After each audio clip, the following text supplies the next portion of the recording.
A powerful, but somber, visual of the New York City skyline, perhaps with a subtle ripple effect or time lapse to suggest the passage of time.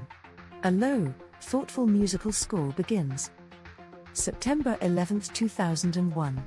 A day etched into global memory. We know the story.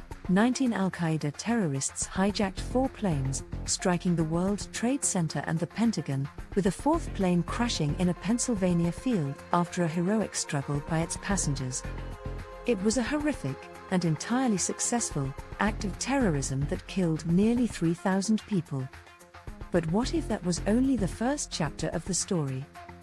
The official account tells us the attacks were born from Al-Qaeda's opposition to American military presence in the Middle East and its support for certain governments.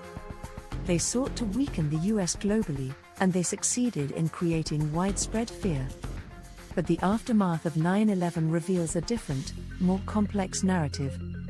Instead of driving the US out of the region, the attacks became a catastrophic and catalyzing event that accelerated a pre-existing domestic and international agenda.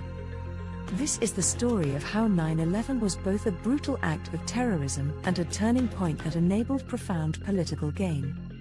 Transition to quick cuts of headlines from late 2001 and 2002.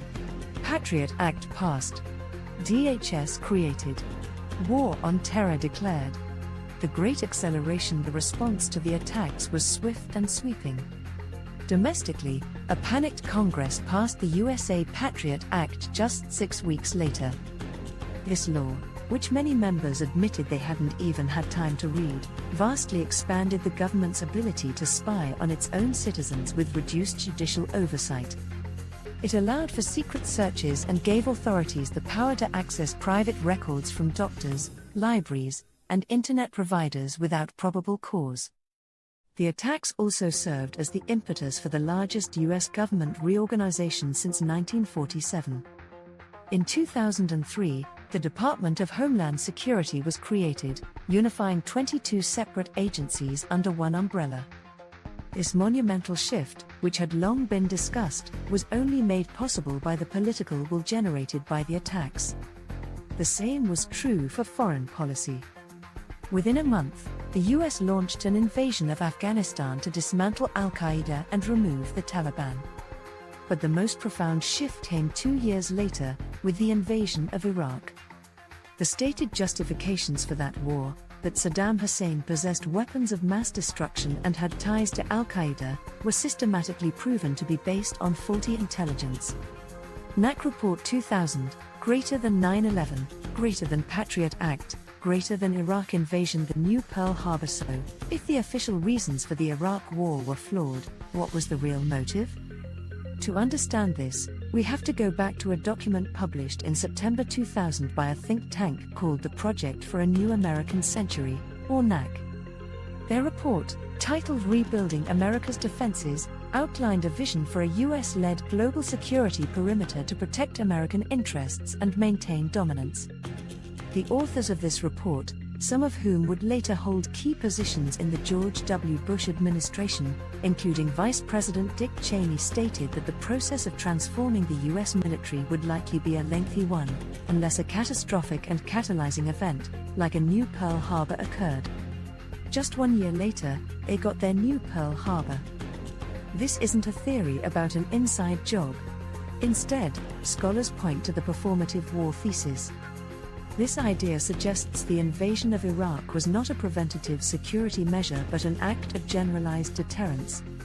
The 9/11 attacks were a humiliation that threatened US global hegemony, and a quick, decisive victory in the heart of the Arab world was intended to send a message to other states that American power was unchallengeable. The war was fought for its demonstration effect to reassert American standing. The tragic events of 9/11 have understandably led to a variety of alternative theories, often called the 9/11 truth movement.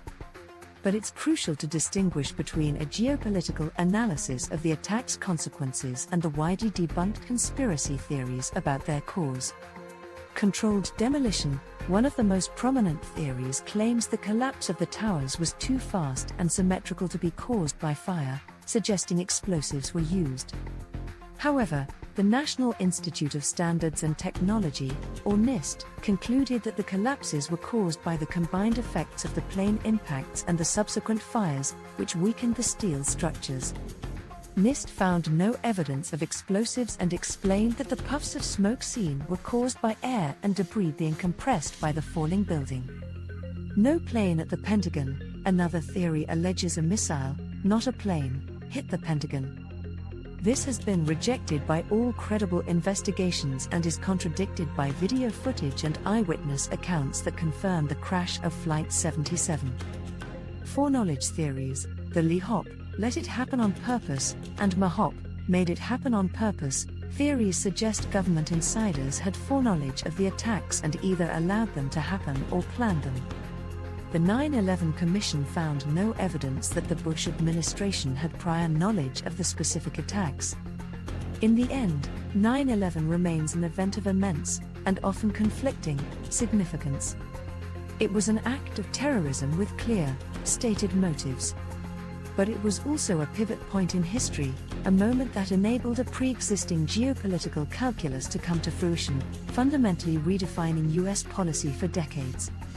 The lasting legacy of that day is not just the memory of a tragedy, but the reality that a devastating crisis can be leveraged to fundamentally reshape a nation and its place in the world.